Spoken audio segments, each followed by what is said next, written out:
Assalamualaikum warahmatullahi wabarakatuh. Selamat siang. Perkenalkan saya Rifki Kurniansya. Pada presentasi ini saya akan memaparkan jawaban ujian akhir mata kuliah manajemen risiko dan kualitas sistem informasi dengan benang merah studi kasus yaitu serangan ransomware pada PDNS 2. Yang saya hormati Ibu Profesor Asyifa Nurul Haq, Eskom MMC. Saya Rifki Kurniansya, NIM-nya 2201101105, kelas SE 701. Alur pembahasan itu ada 3 pembahasan, di mana di sini ada sesuai dengan soal, yaitu konsep dasar, studi kasus PDNS 2, dan isu kontemporer. Ya. Yang bagian pertama saya akan bahas yaitu adalah konsep dasar audit dan risiko, fondasi teori sebelum masuk ke kasus nyata di bagian kedua atau bagian B. Untuk audit sistem informasi dan audit keuangan, di mana 3 perbedaan mendasar yaitu dari objek, situ audit keuangan menilai angka, kemudian audit SI menilai sistem yang menghasilkan angka itu sendiri, kemudian ada bukti, yaitu di dalam bukti ini ada audit SI memakai bukti elektronik yang mudah berubah dari kompetensi, yaitu ada auditor SI butuh keahlian teknis, kemudian yang menentukan aktivitas adalah independensi menentukan aktivitas, di mana kalau operator dan pengawas satu kepentingan, temuan bisa ditumpulkan. Di sini fungsi auditnya hanya kuat bila bebas dari pihak yang diperiksa, seperti itu. Lanjut 3 kegagalan pengendalian internal. Di sini ada preventif, detektif, dan korektif, di mana 3 kegagalan saya klasifikasikan itu anti malware, mati itu kegagalan preventif, sedangkan penyerangan tidak terdeteksi itu detektif. Tidak ada cadangan itu korektif. Yang paling menentukan keparahan adalah ketiadaan cadangan. Karena itulah yang mengubah insiden menjadi kehilangan data permanen.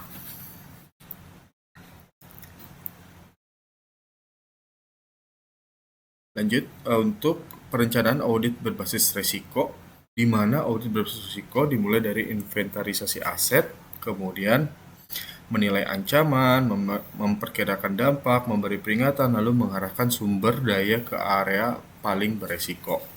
Soal bukti, semakin independen sumbernya, semakin andal. Masalahnya, saat sistem terenkrips, bukti forensik ikut terkunci, jadi auditor menghadapi keterbatasan lingkup. Bagian 4A yaitu governance dan manajemen pada COVID 2019, yaitu framework. Di mana COVID memisahkan tegas governance dan manajemen. Governance itu ranah pimpinan menetapkan arah, diwakili EDM. Sedangkan manajemen itu adalah suatu pelaksana diwakili oleh APO, BAI, DSS, dan MEA. Ketika insiden disebut akibat tata kelola buruk, 2 domain yang harusnya menutup celah adalah EDM untuk arah resiko dan APO untuk kebijakan serta mengelola vendor. Kemudian ada triad kerahasiaan dan integritas dan ketersediaan. Di mana pada ransomware pusat data, elemen CIA yang paling terdampak adalah ketersediaan karena encrypts membuat layanan lumpuh. Kerahasiaan dan integritas ikut terancam, tetapi tidak selangsung itu. Lalu, klasifikasi aset dan manajemen identitas akses pada kontrol fondasional. Tanpa keduanya, kontrol lain seperti encrypts jadi kurang bermakna. Di sini kita lihat kerahasiaan, integritas, dan ketersediaan. Lanjut untuk bagian B, yaitu kasus ransomware pada PDNS 2 di Surabaya, yaitu Juni 2024. Varian ransomware itu ada Brain Cheaper, di mana tuntutan tembus ditolak itu 8 juta, ratusan instansi terdampak, dan 0 cadangan data tersedia. Lanjut ke bagian 1, yaitu perencanaan audit pasca insiden, di mana kerangka penugasan saya tujuannya menilai penyebab dan kecukupan kontrol lalu memberi rekomendasi. Lingkupnya 4 area: tata kelola, keamanan teknis, kontinuitas, dan vendor beserta regulasi. Kriterianya adalah COBIT, ISO, dan UU PDP. Kenapa berbasis resiko? Karena checklist bisa lolos di atas kertas, padahal titik paling resiko justru yang gagal.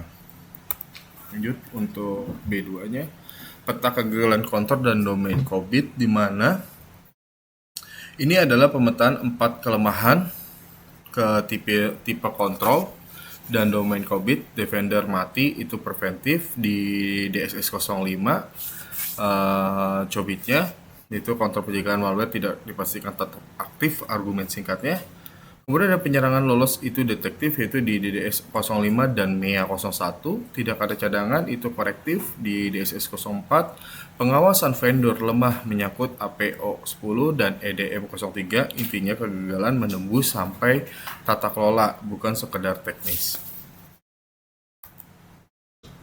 Lanjut yang untuk bagian 3-nya itu kontinuitas layanan dan strategi pemulihan. Di mana ketiadaan cadangan adalah kegagalan sentral, yaitu RTO itu batas waktu layanan harus pulih, kemudian RPO itu batas data yang boleh hilang, kemudian 4 kontrol yang harus ada, yaitu cadangan berlapis yang tahan ransomware, kemudian ada uji pemulihan berkala, yaitu BCP dan DRP, serta situs cadangan. Semuanya menjaga prinsip ketersediaan yang di PDNS 2 justru runtuh total. B4 yaitu adalah kepatuhan Undang-Undang Perlindungan Data Pribadi. Itu dari sisi UU PDP, yaitu 4 kewajiban berpotensi tidak terpenuhi: pengamanan data, notifikasi kebocoran, penunjukan DPO, dan akuntabilitas. Secara teknis, instansi negara memang bisa dikenai sanksi secara normatif, tapi penegakannya rumit karena pengawas dan yang diawasi sama-sama negara dan banyak tergantung aturan pelaksana. Poin sanksi perlu diverifikasi dengan regulasi terkini. Bagian C yaitu isu kontemporer dan masa depan, yaitu cloud strategi IT, pihak ketiga, dan AI. Audit pengendalian aplikasi di era cloud dan SaaS, di mana saat pindah ke cloud, tanggung jawab bergeser lewat model shared responsibility menjadi jaga infrastruktur, pelanggan tetap pegang data dan akses. 3 risiko baru salah konfigurasi yang saya audit lewat tujuan setelan, kontrol penyedia yang tak terlihat saya audit lewat laporan SOC2, dan identifikasi tersebar audit lewat uji autentikasi berlapis. Lanjut untuk investasi alat tanpa investasi orang, di mana pola beli alat tanpa orang itu adalah kegagalan strategi, bukan teknis, karena keamanan adalah proses berisi orang, prosedur, dan teknologi. SIEM tanpa analis cuma menumpuk alarm. Penyelarasan strategi TI dengan bisnis mencegahnya karena anggaran ikut untuk orang dan proses. 2 metrik yang bisa diaudit: rasio analisis terhadap beban dan waktu deteksi serta respon insiden.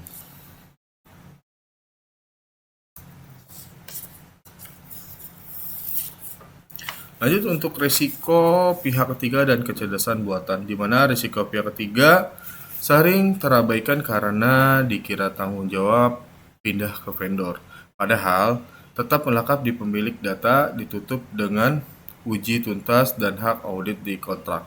Untuk AI, muncul tantangan auditabilitas dan shadow AI. Posisinya itu kerangka audit harus diperluas. Argumen tandingannya bilang prinsip lama cukup, tapi itu meremehkan sifat AI yang tidak transparan. Yang terakhir adalah kesimpulan, di mana sebagai penutup 3 poin utama. Pertama adalah cadangan yang tahan ransomware adalah penutup keparahan. Kemudian yang kedua adalah kegagalannya menembus tata kelola, bukan sekedar teknis. Ketiga adalah orang dan proses sama pentingnya dengan pembelian alat. Demikian pemaparan saya. Terima kasih atas perhatiannya. Saya ucapkan terima kasih. Assalamualaikum warahmatullahi wabarakatuh.